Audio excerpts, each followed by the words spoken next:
탐사보도 전문 기자 김경래 최강 시사. 네, 김경래 최강 시사 2부 시작하겠습니다. 1부에서 평화나비 네트워크에서 활동하고 있는 청소년, 대학생도 청소년이라고 뭐 할 수 있겠죠. 어쨌든 젊은 청년들의 얘기를 좀 들어봤습니다. 스튜디오에 두 분을 모셔가지고 문자를 많이 보내주셨는데요. 김종문님은 의식이 깨어있는 미래세대 대단하다. 백세훈님 찡하다. 찡합니다. 이렇게 보내주셨고요. 양래성님 고맙습니다. 우리 젊은 청년들의 밝은 미래. 김정규님은 멋집니다. 두 분 어른으로서 부끄럽네요. 화이팅 하셨습니다. 그렇네요. 이게 어른으로서 부끄럽죠. 이런 청년들의 얘기를 들어보면요. 뭐 부끄러워할 일은 아니고 또 어른은 어른으로서 또 할 일을 해야겠죠. 어쨌든 굉장히 저로서는 뭐랄까요. 좀 마음이 짠한, 찡한 뭐 그런 시간이었습니다. 인터뷰를 하면서. 시간이 좀 짧아갖고 아쉬웠다고 두 분 다 말씀을 해주셨습니다. 또 모실 기회가 있겠죠. 자, 2부에서는요. 정부, 여당 대책 좀 점검해 보겠습니다. 더불어민주당 일본 경제 침략 대책특위 최재성 위원장 연결돼 있습니다. 안녕하세요. 안녕하세요. 네, 위원장님이 이거부터 좀 여쭤볼게요. 이 특위 만들어진 이후에요. 더불어민주당에 이렇게 상황을 좀 보면은 일본이 약간 숨고르기 하는 느낌이 있습니다. 수출 규제한 품목 중에 하나를 수출 허가를 했고요. 좀 확전을 자제하고 있는 분위기가 읽힌다고 해석하는 쪽이 있습니다. 우리만 좀 강경하게 너무 나가는 거 아니냐? 이런 목소리도 일부는 있는 것 같은데 위원장님은 어떻게 보십니까? 우선 수출 규제 일본의 조치가 중단됐습니까? 그건 아니죠. 네. 예, 천여 가지가 넘는 네. 부품 소재에 대해서 여전히 아베 정부 손아귀에 있는 거고요. 네. 아시다시피 생수 한 병을 생산해도 물만 있어서 되는 게 아니지 않습니까? 네네. 근데 우리 경제의 아주 중심축인 반도체의 경우에는 500가지가 넘는 그런 소재 부품으로 네. 이루어지는 매우 정교한 경쟁인데요. 네. 여기에 하나 정도를 3개월치 풀어줬다고 이 공정 자체가 안정되게 유지되는 게 아니거든요.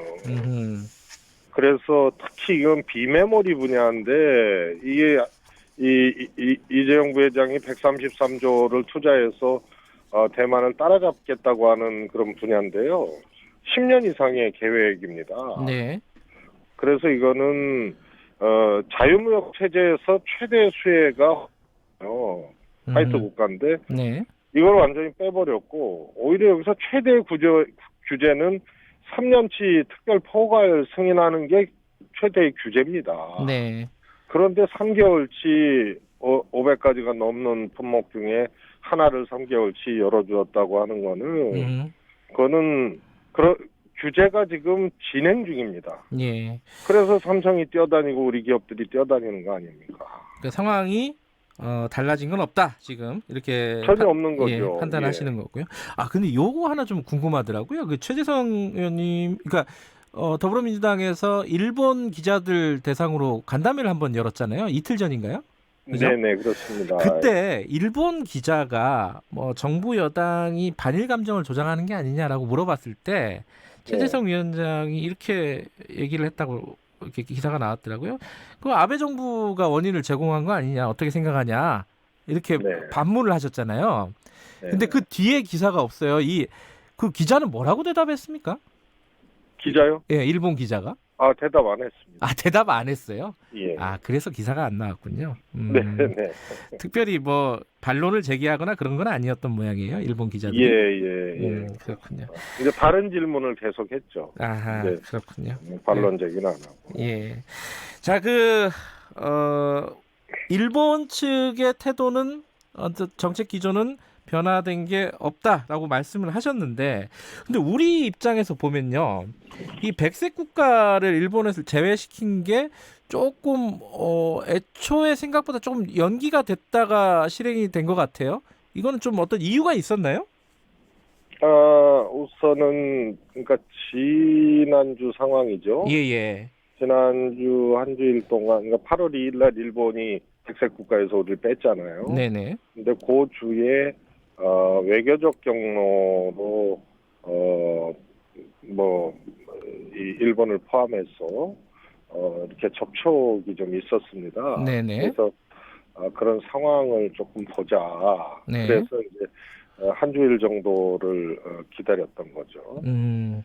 그 정도를 한 주 정도는 지켜보자라고 기다렸던 그러니까 거군요. 왜냐하면 그냥 본 것이 아니고 네. 외교적 접촉들이 좀 있었습니다. 일본을 포함해서. 네네.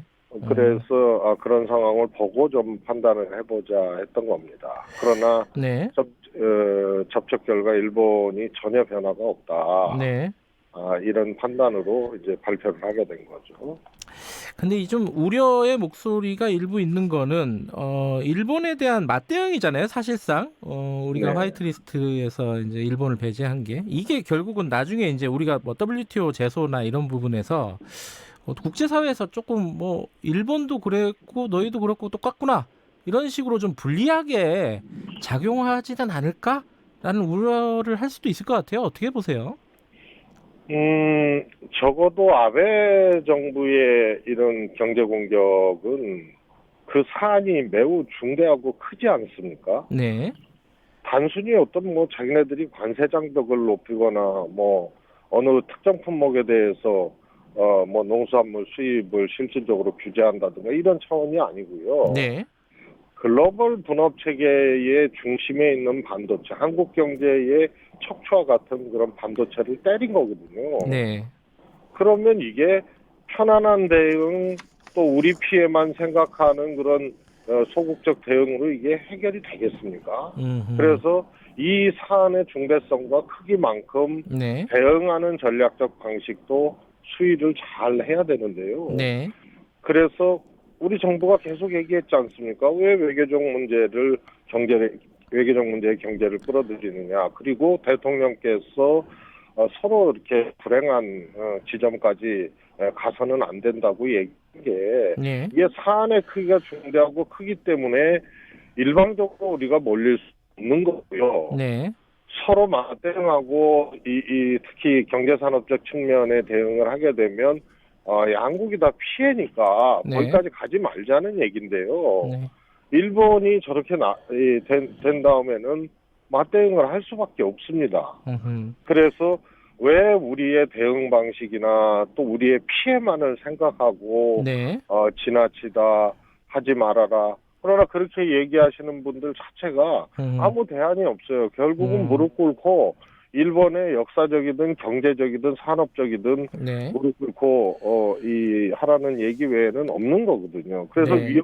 이게 우려스러운 점 부담이 있는 겁니다. 이걸 전제로 대응 전략들을 해나가는 것이 예. 불가피하고 적합하다고 생각합니다. 불가피한 맞대응이다 이런 말씀이시고요.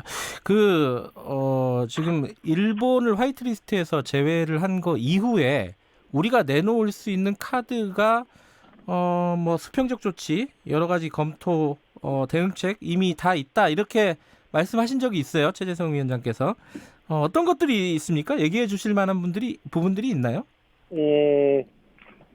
뭐 아시다시피요. 네. 지금 이야기한 것들이 다 현실적으로 이제 하나둘씩 나오는 거 아닙니까? 네. 저는 경제적 분야, 경제산업적 분야가 있고 비경제적 분야가 있다고 했고요. 예. 경제산업적 분야에는 화이트 국가에서 일본을 역시 배제하는 예. 이런 게 있고요. 그 다음에 이제 개별적인 품목에 대해서 전략물자 통제가 불량하거나 잘 안 됐다고 판단이 될 때는 네. 뭐 캐치홀 제도 같은 것을 작동해서 규제를 하는 방법이 있고요. 네. 그 다음에 두 번째로는 비경제적 분야에서는 뭐 방사능 문제 뭐 이런 것들 예. 있지 않습니까? 이 외에도 비대칭적인 측면의 대응 카드들이 다 검토됐습니다. 새롭게 검토할 거는 없고요. 예. 예컨대요. 우리가 세계시장 1위인 디램 이런 거 수출 제한 뭐 김현종 이 차장도 잠깐 언급은 했는데 이게 가능하다고 보세요? 이런 거를 대일 수출을 제한하는 이런 옵션에 대해서는?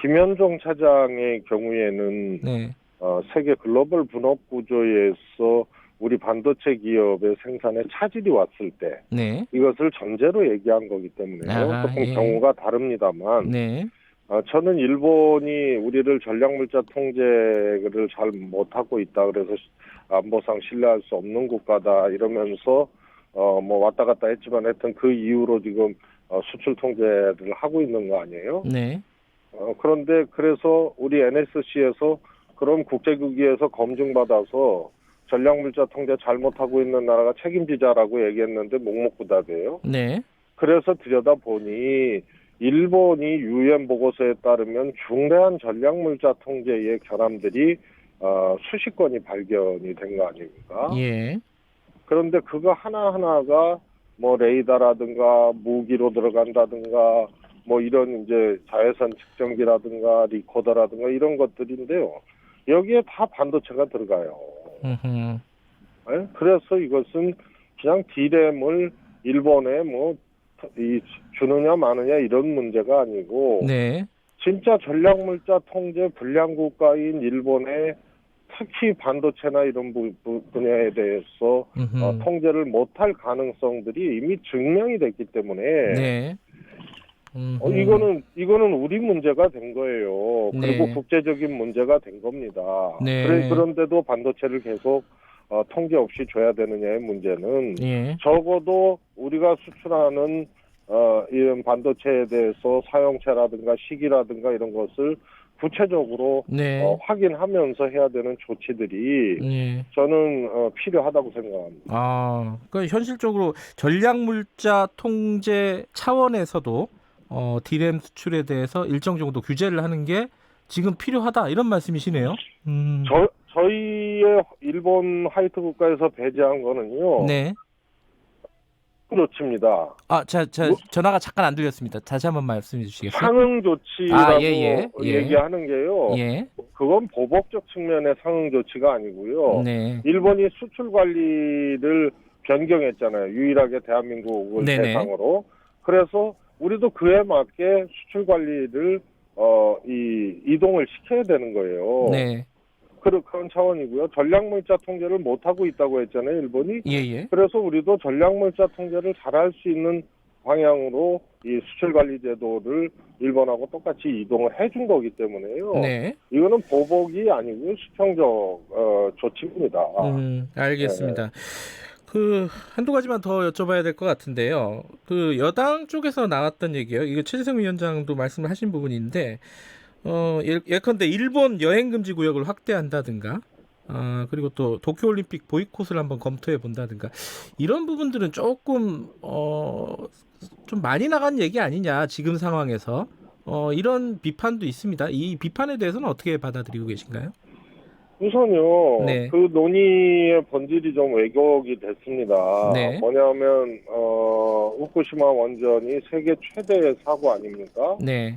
그런데 일본이 계속 은폐 축소하고 있어요. 네. 내년에 도쿄올림픽이 열리는데 식단에 오염된 식탁을 올리겠다고 하고, 네. 그 다음에 성화봉송도 그 원전 20km 지점에서 시작하겠다는 거거든요. 네. 그 다음에 100만 톤 오염수를 방류하겠다는 거예요. 예. 그래서 이것은 일본 전체를 놓고 4가지의 여행금지 단계가 있는데 유예, 자제, 철수, 금지 이런 게 있지 않습니까? 네. 그래서 이런 걸 놓고 전면적으로 봐야 된다. 네. 그래서 이 여행금지 4단계 중에 적정 단계를 검토를 해야 된다. 네. 각 지역별로. 네. 이런 뜻으로 얘기를 한 거고요. 필요하지 않습니까? 왜냐하면 특히 저 100만 톤의 물을 방류한다고 한 이상은요. 네. 저게 이게 체내 피폭이 제일 위험한 거 아닙니까? 예. 그래서 공기 오염보다 토양 오염하고 이게 해양 오염 같은 경우는 굉장히 중대한 문제인데 여기 한국 사람들이 많이 가고 네. 또 올림픽이 열린다고 하니까 이건 어떤 나라든지 이거는 검토할 수밖에 없습니다. 네. 그 문제를 얘기한 건데 왜 우리가 이것에 대해서 이 국민과 선수들의 안전과 건강 문제에 대해서 지나치니 많으니 하는 얘기는 예. 사실과도 동떨어지고 국가나 우리가 대비하고 조치해야 될 영역에 대해서 오히려 해태하는 겁니다. 근데 이게 원전 오염수 관련해서는 일본이 이 정확한 정보를 우리한테 제공을 안 하고 있잖아요. 그렇습니다. 이 부분을 어떻게 좀 강제할 수 있는 방법이 없습니까? 외교부에서 어제 예. 얘기했는데요. 가장 적절한 접근이라고 보는데요. 네, 정보 공개 요구를 공식적으로 하고 네, 이 관련된 이제 인접 국가들이 있습니다. 네, 그래서 그런 국가들과 공조를 해서 네, 하다 보면요. 제가 보기에는 최대 현안으로 저 문제가 네. 100만 톤 플러스 도쿄올림픽, 방사능 식탁, 또 선수단, 성화봉송, 이 일본의 토양오염 이런 등등 원전 사고에 대한 이제 은폐 뭐 이런 것들이 도쿄올림픽까지 최대 현안이 각국 모두에게 될 겁니다. 그리고 각국의 IOC나 전부 다 이 문제는 고민하고 판단을 안 할 수 없는 문제이기 때문에요. 예. 우리도 적극적으로 대응을 하면 국제공조연대 이런 것들이 알겠습니다. 상당히 진행이 될 수밖에 없는 사안입니다. 예, 방사능 문제는 아마 최대 이슈가 될 수도 있겠다 이런 말씀이시고요. 자, 오늘 말씀 여기까지 듣겠습니다. 고맙습니다. 감사합니다. 더불어민주당 일본 경제 침략 대책 특위 최재성 위원장이었습니다.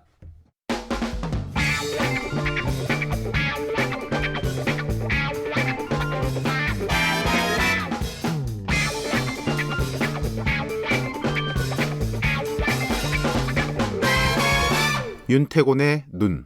네, 윤태곤의 눈 의제와 전략그룹 더모아의 윤태곤 정치분석실장 나와 계십니다. 안녕하세요. 네, 안녕하세요. 정치권 얘기부터 예. 좀 해보죠. 인사청문회 8월 중에 하는 거죠, 이제? 그렇죠. 지금 예. 뭐 한국당에서 조국 법무부 장관 후보자 지명 철회하라 요구하고 이거 보이콧 이야기도 잠깐 나왔지만은 쑥 들어갔어요. 그래서 그 뒤에 세게 얘기 안 하나요? 예, 뭐 저격수를 배치했다. 이건 청문회 적극 응하겠다는 거 아니겠습니까? 네네. 청문회 하는 거고 아무래도 이제 조국 법무부 장관 후보자가 뭐 핵심이죠, 핵심. 예. 그렇죠. 이게 뭐 분위기가 결연해요. 한국 자유한국당 그렇죠. 분위기는. 한국당 벼룩